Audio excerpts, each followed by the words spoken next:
Okay, so let's do some animation this time. I'm going to risk pulling in an older character that I built a while ago.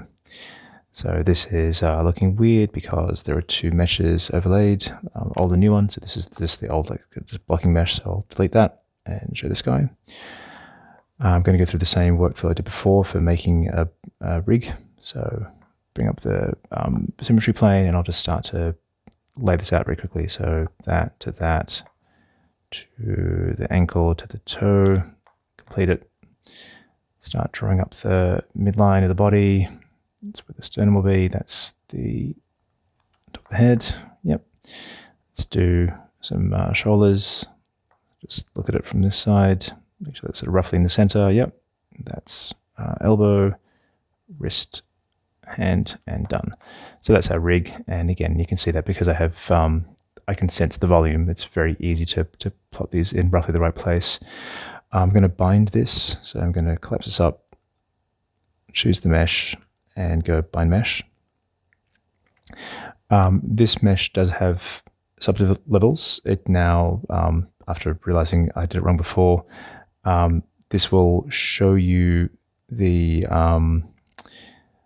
this will bind to the lowest level first before trying to do anything. So now if I get into IK mode, I should be able to move some things. And you can see that it shows the softness. I don't know why that's not updating straight away, but so be it. Let's jump back to the bind pose, and I'll just quickly fix up some of these weights using capsules. With this kind of character shape, I've realized just pure radius is not quite enough. I need to be able to, I think, set an X and Y here, or even possibly sculpt on these capsules. I'll work on that at some point. But let's just get these to be roughly flood filled to the right kind of radius. That should be a bit bigger like that. Let's build this torso, just so it has some influence.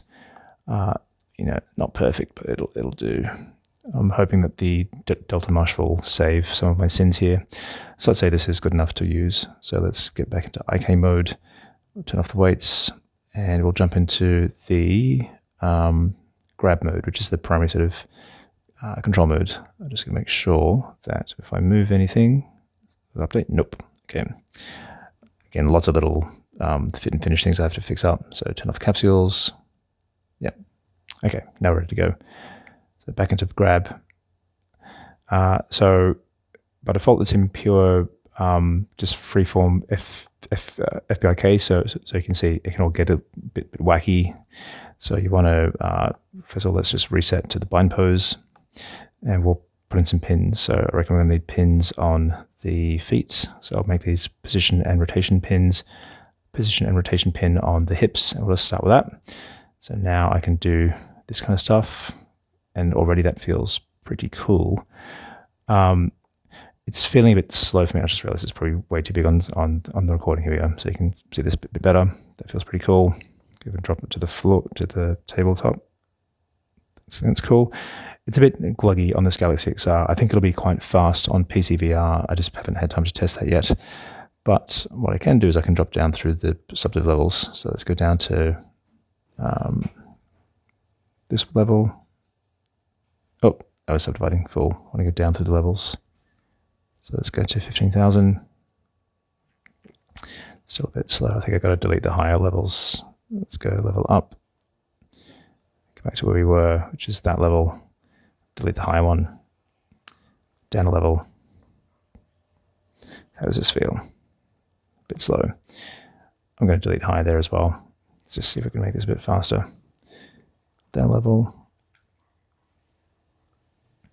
Down a level. There, that's now beginning to feel a bit more real time. So, it's mobile hardware. You can't expect miracles, but this is pretty good, I think. But then a lot of the work I've been doing is on the sort of the FBIK pins and other things you can do. So what I want to do is I want to say put a pin on the head, and I can lift that up. So now the entire top of the hierarchy is going to try and aim at that, but the other pins should have priority. So if I now grab that, you can see that sort of doing a nice thing. I could put more pins on, say, the hands. So put a translation pin there. So they're now locked. So you get that kind of thing. That's pretty cool. The other demo I was doing before, which I think might not be great with this particular character because he's so bulky, but let's try it out, was doing a thing like me trying to directly puppeteer multiple things at once. So what I could do is I could say grab his foot and his hand. I could like make him sort of like try and brush some stuff off his foot and then go back down. That's something that'd be, I think, relatively hard to do using regular animation, but here it's puppet animation. It's pretty straightforward. Let's see if I can record that. So grab that. Just pop it back where it should be. So bring up the animation panel. Try and make it a bit smaller. So I'm going to go with the countdown, and I'm going to, rather than 48 frames, I'll make it be 120 frames. So that should be the thing. I won't have it loop. I'll just have it record through once. And let's make sure I can see the record button. It's down there. So I'll just put it behind me over there. So I'm going to hit record. I get a countdown. I'm going to grab these two controls and I'm going to do a thing. So like that. Okay, let's see if that works. Oops, no, stop. There we are. Whew. Yeah, let's let that loop. And go back to the dope sheet, see my keys. So that's the entire thing. Now I could even layer on a bit of the hips to try and, I guess, counterbalance. So I might do this at half speed. I'll set the speed to half there, and I'll just let it play while I grab this control and see how this should go. So if it's like that, settled. I'm just watching the timeline over there as well. And if I go like that, so he's got to bounce a bit, and then back down to his foot. Okay, I'm feeling that. Okay, so let's go back, and I will, this time, rather than use a countdown, I'll use the grab. So I'm going to get into record mode, and I'm going to start it going, and whoop, over there, and then back down. Cool. And then I should be able to stop the recording, play back, see if this works. It didn't work because I let it loop like an idiot. So I've got these extra keys here which are wrong. So I'm just going to undo, rewind to the first frame, make sure the loop is turned off, and I'll try again. So let's get them roughly centered. Ready, and let's go. Whoop. And back down. Cool. Stop, rewind, let it play. Arguably should maybe start moving over a little earlier. So I might look at the keys for there, bring up the dope sheet. So that's going to be his, like, I guess, left to right key. So it's these ones here. So let's see.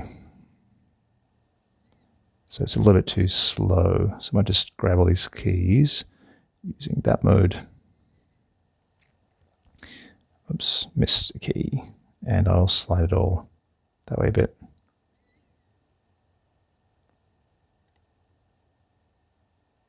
Yeah, that works. What else can we do? The other thing I was playing with was the idea that, you know, I could get it so that this is sort of matching up to me, so I can sort of be doing things that I can almost like directly puppeteer his hand as I would do it. So I'm going to make this sort of big enough that the scale feels roughly correct to my controller, and I could be just like, you know, pointing or waving or doing silly shit like that. So let's try that, because that'd be kind of funny. So rewind, make sure loop is turned off. It'll start recording as soon as I grab. So I press record mode and I go waving slowly because I'm recording at half speed, and put his hand on his knee. Let's try and follow his knee around. That should be the entire recording. So get out of record mode, turn around, see how that looks. Let it loop, rewind to the first frame, play. And on knee. Yeah. So Again, I'll scale it so that hopefully you can see what's going on. I have to keep remembering that the capture range is quite small. Yeah, it's interesting that I've now got the constraints are working better. So if I feel like this elbow is not quite where it should be going, I'm just going to turn that off. That makes playback a bit faster. So I'll put a this triangle controller, which is an aim controller, and I can sort of move that so that it'll try and sort of always aim that way. I also need to do maybe the knee as it comes up. I think that knee's fine, but why not? Let's just constrain it with its own pole vector so it always faces. Let's just really make a point of it. We'll go that way, so it's angling in a bit. Although that feels a bit wrong. Let's go maybe that way a bit. No, let's go straight, because it's going to be supporting the weight of it, so it should be straightish. Yeah. So again, just kind of shows that this sort of pinning system is working pretty well. What I haven't thought about yet is how to do animated pins. That's stuff to come. I'm curious how performance goes if I hide the mesh. Oh, I realize I'm also playing at half speed like a moron. Let's put this speed back up to 1. There we go. See how this goes.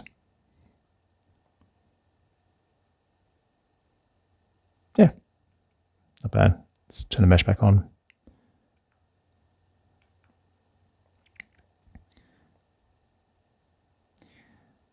Look, it is what it is. I think that's kind of interesting.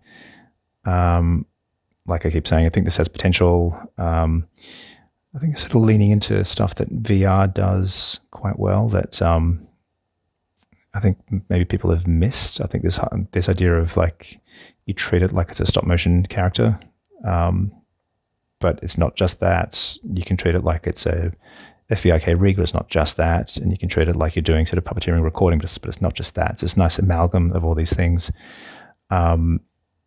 I think I'm sort of hitting the limits of what this Galaxy XR can do. I should get back into testing this with PC VR because I think this will be really nice. Yeah, that's my latest test.